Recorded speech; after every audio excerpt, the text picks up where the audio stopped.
শুভ সকাল। কেমন আছেন সবাই? আশা করছি ভালো আছেন। আমি হ্যাপি। আমার পেজে আপনাদের সবাইকে ওয়েলকাম করছি।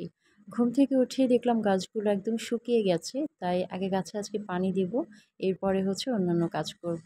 আমার বাসায় ২ টো বারান্দা। এই বারান্দায় হচ্ছে সব সবজি গাছ, মানে ফুল গাছ আছে তবে কম আছে।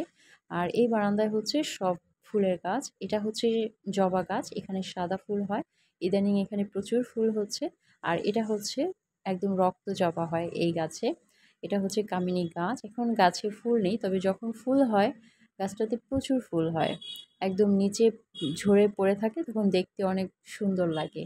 তো আমি গাছে পানি দিয়ে চলে এসেছি। আমার হাসব্যান্ডকে কফিটা দিয়ে এলাম।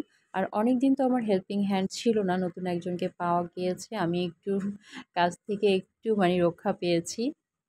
সকালের জন্য আমি এখানে একটা মিক্সড সবজি রান্না করছি। তার সাথে রুটিও করেছি। তো এটা রান্না করতে, করতে মনে হলো যদি একটু পালং শাক দেওয়া যেত তাহলে মনে হয় ভালো হতো। তো আমি বারান্দায় চলে এলাম আর আমার বারান্দায় কি সুন্দর পুঁইশাক হয়েছে দেখুন, একদম ফ্রেশ তাজা পুঁইশাক। এরকম পুঁইশাক হয়ে আছে দেখলেই ভালো লাগে। তো এখান থেকে আমি ৫-৬ টা পাতা নিয়ে নিয়েছি। আর এই সবজিতে খুব বেশি মসলা দিই নাই। একটু হলুদ, মরিচ আর একটু জিরা গুঁড়া দিয়েছি। আর এখন এখানে ওই যে তুলে এনেছি যে পাতাগুলো পুঁইশাকের, সেগুলো একটু দিয়ে তারপরে হচ্ছে নেড়েচেড়ে নামিয়ে নেব। তো হয়ে গিয়েছে। আমি আজকে একটু মানে হোটেল স্টাইলে করতে চেয়েছিলাম সবজিটা। তো খাওয়ার পরে দেখলাম যে হ্যাঁ, খুব মজা হয়েছে। হোটেলের মতোই একটা টেস্ট পাচ্ছি। কারণ এখানে পাঁচফোড়ন দিয়েছিলাম, শুকনা মরিচ দিয়েছি, তেজপাতা দিয়েছি।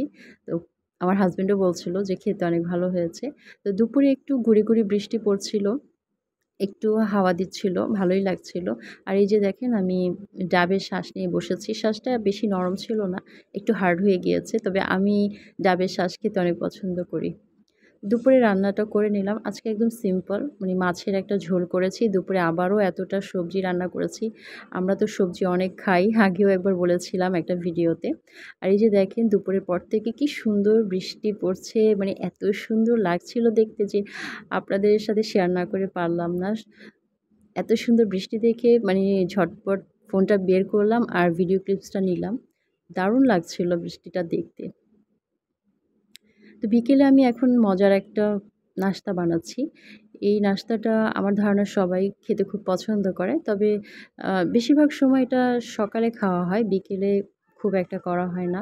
তবে আজকে আমার ইচ্ছে হলো যে বিকেলে একটু করি, বিকেলে করে খাই। যেহেতু সন্ধ্যার সময় কিছু না কিছু তো করতেই হয়। মাঝে, মাঝে কিছু বানিয়ে নিই, আবার মাঝে, মাঝে বিস্কিট, চা এসব খেয়ে নিই। তো এই নাস্তাটা যখন ছোটোবেলায় মা করে দিত, তখন খুবই ভালো লাগতো। যখন এটা করতো তখন মনে হতো কি যেন একটা করে দিয়েছে। মানে খুব মজা লাগতো খেতে। কিছু, কিছু খাবার থাকে না যে ছোটোবেলায় ভালো লাগে, বড় হয়ে গেলে আর ভালো লাগে না। মানে টেস্ট চেঞ্জ হয়ে যায়। কিন্তু এই খাবারটার বেলায় দেখলাম টেস্ট একই রকমই আছে। ছোটোবেলায় যেমন ভালো লাগতো, এখন বড় হয়ে ঠিক সেরকমই ভালো লাগে। আপনারা যারা এই ধরনের ডেইলি ব্লগগুলো দেখতে পছন্দ করেন, ডেইলি লাইফস্টাইল দেখতে পছন্দ করেন, তারা চাইলে আমার পেজটা ফলো করে রাখতে পারেন। এতে করে আমি যে নতুন, নতুন ভিডিওগুলো আপলোড করব আপনারা কিন্তু সঙ্গে, সঙ্গেই পেয়ে যাবেন। আর যারা আমার ভিডিওগুলো ইউটিউব চ্যানেল থেকে দেখেন তারা প্লিজ আমার চ্যানেলটা সাবস্ক্রাইব করবেন, আমার সাথে থাকবেন। আপনাদের সুন্দর, সুন্দর কমেন্টগুলো পড়তে আমার খুব ভালো লাগে। আপনাদের কমেন্টগুলো আমাকে অনেক বেশি ইন্সপিরেশন দেয়। ইচ্ছে করে নতুন, নতুন ভিডিও বানাই, ভিডিও আবার আপলোড করি। খুবই ভালো লাগে আপনাদের কমেন্টগুলো পড়তে। তো এখানে আমি আজকে ৪ টা ব্রেড ভেজেছি। দুটো, দুটো করে ৪ টা ব্রেড ভেজে নিয়েছি।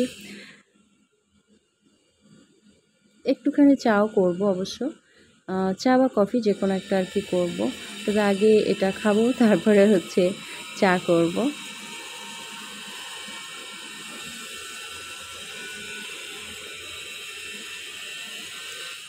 হয়ে গিয়েছে মজার একটা নাস্তা। আজকের মতো আমি ভিডিওটা এখানেই শেষ করে দিচ্ছি। আপনারা সবাই ভালো থাকবেন। আমার ভিডিওটা ভালো লাগলে আমার পেজটা ফলো করে আমার সঙ্গে থাকবেন। সবাইকে অনেক, অনেক ধন্যবাদ। আল্লাহ হাফেজ।